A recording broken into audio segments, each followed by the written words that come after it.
I should have seen it coming the moment I walked into the leasing office and heard the words I never expected. Your credit application has been denied. The apartment was perfect. Sunlight, hardwood floors, exposed brick, the kind of place that finally felt like my own life was starting. I had the income, the credit score, the stability. 780, no missed payments. Nothing out of the ordinary until the leasing agent pointed at the screen. Recent large purchase activity, she said. $38,400 at Tiffany & Company. I froze. That's not mine, but the system didn't care what I said. It only cared what had been swiped, and somehow my card had been used in person. I already knew before I even made the call who it had to be. My sister, Victoria. It always started small with her. That's the part I used to excuse. She was added as an authorized user years ago, just for emergencies. My mom said temporary. Of course, it was never temporary. Emergencies kept expanding. Needs kept evolving. And somehow I kept paying. Groceries became help. Help became support. Support became expectation. But $38,000 at Tiffany wasn't survival.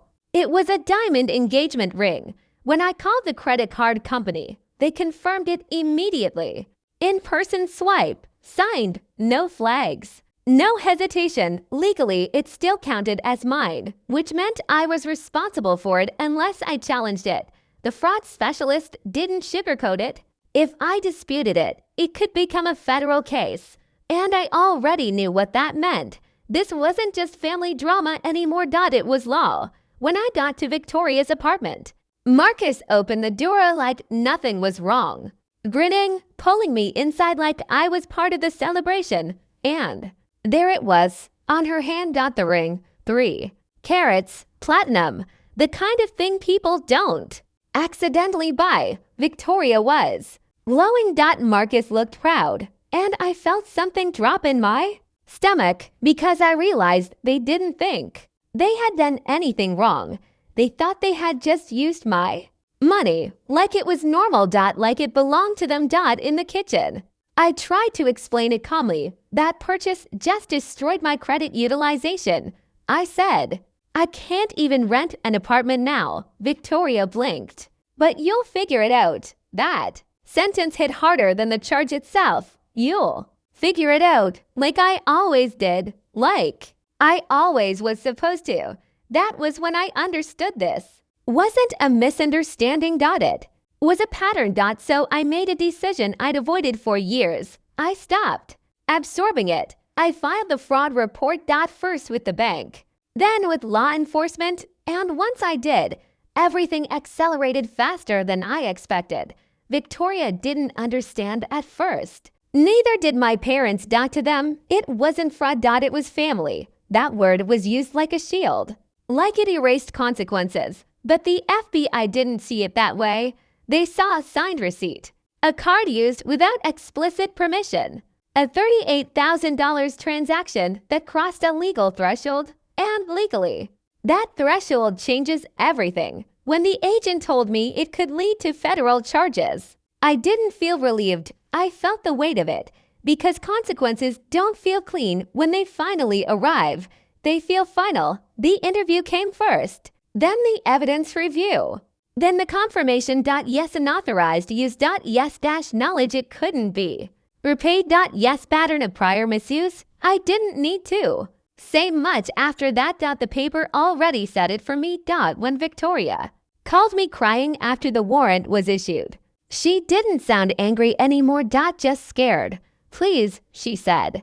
I'll pay it back. I swear. But I'd heard that promise before, too many times. And every time, it meant nothing changed. That was the moment I stopped negotiating with promises. The arrest happened quietly. No spectacle. Just procedure. The fallout wasn't quiet. My parents called it betrayal. Half the family called it cruel. The other half called it overdue. Somewhere in the middle, the truth sat uncomfortably visible. This had never been about one ring. It had been about years of blurred boundaries that nobody wanted to name. Victoria didn't go to prison. She took a plea deal, probation, restitution, Years of payments that would follow her long after the engagement, the wedding. And the fantasy that started it all. The ring was sold, the dream with it, and what remained was responsibility. Over time, something unexpected happened. She started calling to check in. Not to ask, not to borrow, just to update. Payments may progress slow but real. No one likes that kind of change.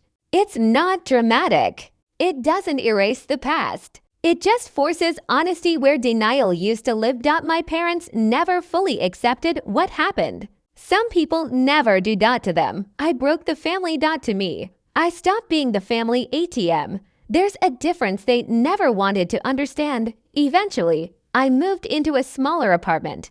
Nothing like the one I lost. No exposed brick. No perfect sunlight. Just something mine.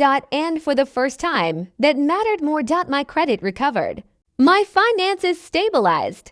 My life stopped being shaped around other people's emergencies. What stayed with me wasn't the legal case or the money. It was the realization that guilt can feel like loyalty until you finally step back far enough to see what it actually costs you. Family doesn't mean unlimited access. Love doesn't mean permission. And responsibility doesn't disappear just because someone refuses to accept it. I didn't destroy my sister's life. I just stopped funding choices I never agreed to. And once I did, everything else followed the law exactly as it was written.